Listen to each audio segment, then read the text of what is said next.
शुरू अल्लाह के नाम से जो बड़ा मेहरबान नहायत रहम करने वाला है। अस्सलाम वालेकुम मुअज़्ज़ज़ नाज़रीन, उम्मीद करता हूँ ये कहानी आपको पसंद आएगी। अगर कहानी अच्छी लगे तो वीडियो को लाइक कर देना और चैनल को सब्सक्राइब करके साथ लगे घंटी के बटन को भी दबा दें।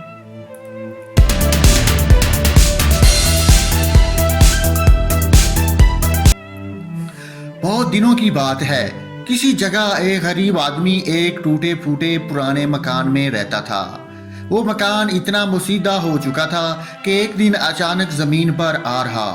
इस गरीब आदमी को एक नया मकान बनवाने की फिक्र लाहक हुई। बाल बच्चों का पेट काट कर और लोगों से कर्ज लेकर इसने एक नया मकान बनवाना शुरू किया। दीवारें खड़ी हो गईं, दरवाजा बन गया, लेकिन छत भरने के लिए गरीब के पास पैसा ना बचा।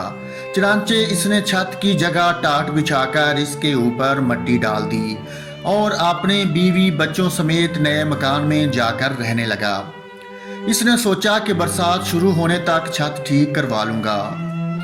इस मोहल्ले में एक चोर रहता था। गरीब आदमी का नया मकान देखकर इसने सोचा कि ये शायद दौलतमंद हो गया है, इसके यहाँ शायद अच्छा खासा माल हाथ लग जाए। चनांचे एक रोज रात के वक्त जब सब पड़े सो रहे थे, वो चोर इस गरीब आदमी के मकान की छत पर चढ़ गया। लेकिन छत पर अभी एक दो कदम ही चला था कि टाट फट गया और वो दम से नीचे कमरे में सोए हुए मालिक मकान के ऊपर गिर पड़ा।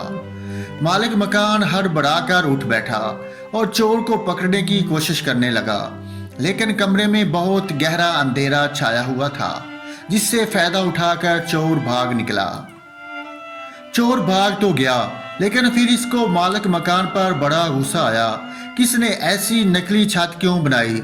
चनांचे अगले ही दिन वो फरियाद लेकर बादशाह के पास पहुंचा और इससे कहा, आए दानिशमंद बादशाह, मैंने एक घर में चोरी करना चाहिए और मकान की छत पर चढ़ गया, लेकिन छत की जगह टाट बिछा हुआ था। मैं नीचे गिर गया और मेरी टांगे टूटते टूटते रह गईं। अज़राए करम, आप इस मालिक मकान को सजा दें। बादशाह ने मालिक मकान को पकड़ बुलवाया और इससे पूछा, क्या ये सच है कि ये आदमी कल रात तुम्हारी छत टूट जाने से नीचे गिर पड़ा था? जी हाँ हजूर, बिल्कुल सच है, मालिक मकान ने जवाब दिया। वो तो कहिए कि ये आदमी मेरे ऊपर गिरा, नहीं तो इसकी टांगें जरूर टूट जाती। अगर ये सच है तो हम तुमको मौत की सजा सुनाते हैं, बादशाह ने कहा और जल्लादों को बुलाकर हुक्म दिया कि इसको फांसी पर चढ़ा दो। गरीब मालिक मकान बादशाह के कदमों में गिर पड़ा और कहा, बादशाह आलम, मुझको क्यों फांसी दी जाए? आखिर सजा तो चोर को दी जानी चाहिए। चुप हो जाओ, बादशाह गरजा, तुम्हें मुझको नसीहत करने की जरूरत कैसे हुई? गरीब मालिक मकान ने देखा किस तरह बादशाह से इंसाफ की कोई उम्मीद नहीं की जा सकती।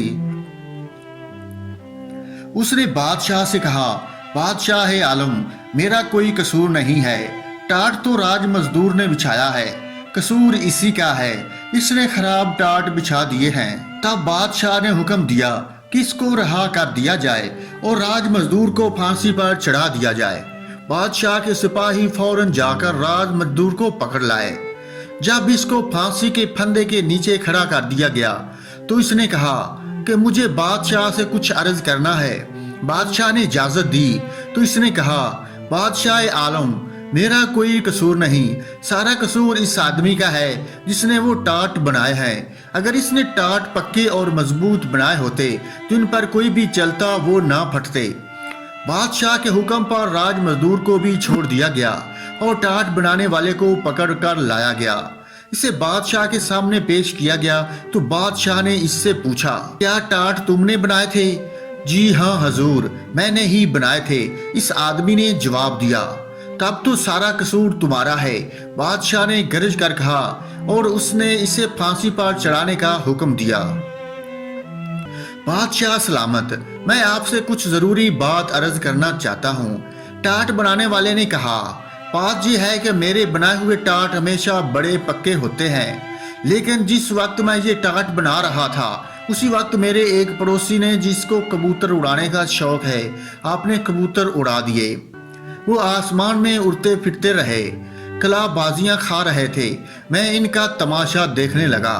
اس کا اثر میرے کام پر پڑا اور میں نے ٹاٹ چھدرے اور کمزور بنا دیے۔ قصور میرا نہیں بلکہ اس کبوتر باز کا ہے۔ اب بادشاہ کے حکم پر ٹاٹ بنانے والے کو چھوڑ کر کبوتر باز کو پکڑ کر لایا گیا۔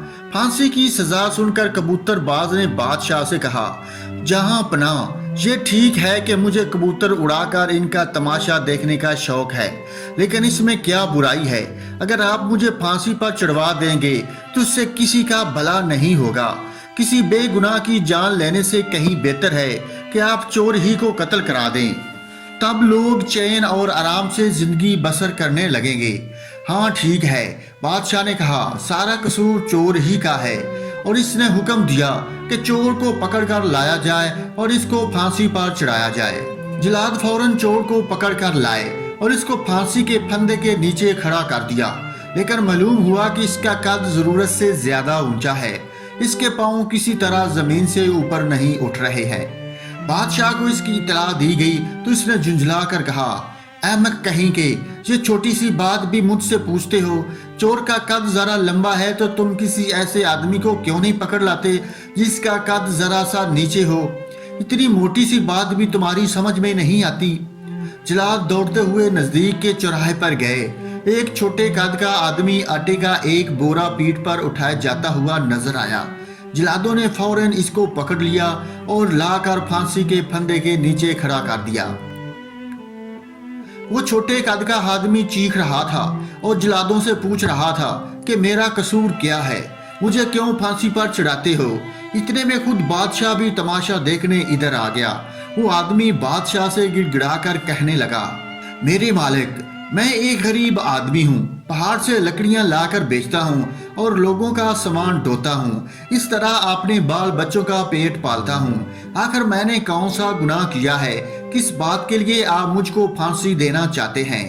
ارے احمق، مجھے اس کا کیا پتا کہ تمہارا کوئی قصور ہے یا نہیں، بس کسی آدمی کو پھانسی پر چڑھانا ہے۔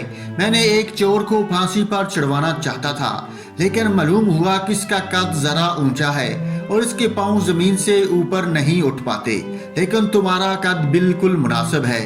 چھوٹے قد والے آدمی نے گڑ گڑا کر کہا، بادشاہ عالم، قصور کیا ہے؟ لمبے قد کے چور نے اور آپ پھانسی چڑھاتے ہیں چھوٹے قد کے ایک بے گناہ بے قصور غریب آدمی کو؟ یہ بھی کوئی انصاف ہے؟ چور ضرورت سے زیادہ لمبا ہے تو اس کے پاؤں کے نیچے ایک گڑھا کھدوا دیجئے، پھر سب ٹھیک ہو جائے گا۔ اس کی بات بادشاہ کو پسند آئی، اس نے ایسا ہی کرنے کا حکم دیا۔ جلاد دوبارہ چور کو پکڑ لائے۔ انہوں نے اس کو پھانسی کے پھندے کے نیچے کھڑا کر کے گلے میں پھندا ڈال دیا اور اس کے پاؤں کے نیچے گڑھا کھودنے لگے، مگر چور تھا کہ برابر کہے جا رہا تھا، جلدی کرو، مجھے دیر ہو رہی ہے۔ بادشاہ کو بڑا تعجب ہوا اور اس نے پوچھا، ارے تم مرنے کے لیے کیوں اتنا بے تاب ہو رہا ہے؟ بادشاہ عالم، چور نے جواب دیا، ابھی ابھی جنت کا بادشاہ مر گیا ہے۔ اس نے مرتے وقت یہ وصیت کی ہے کہ جو سب سے پہلے جنت میں داخل ہو اس کو میری جگہ بادشاہ بنایا جائے۔ وہاں بادشاہ کا تخت ابھی خالی ہے، اگر جلدی سے پھانسی پر لٹکا دیا جاؤں تو ممکن ہے کہ میں سب سے پہلے جنت میں پہنچ جاؤں اور شاہی تخت پر بیٹھ جاؤں۔ بادشاہ کے دل میں لالچ اور حسد کی آگ بھڑک اٹھی۔ بھلا جنت کا بادشاہ بننا چھوٹی بات ہے؟ چنانچہ اس نے فوراً جلادوں کو حکم دیا، چور کو رہا کر دو اور مجھے پھانسی پر چڑھا دو۔ بادشاہ کے حکم کی تعمیل ہونی ہی چاہیے تھی، چنانچہ بے وقوف بادشاہ کو سولی پر چڑھا دیا گیا۔ دوستو، آپ کو اس کہانی سے کیا نتیجہ ملا؟ مجھے کمنٹس میں ضرور بتائیے گا۔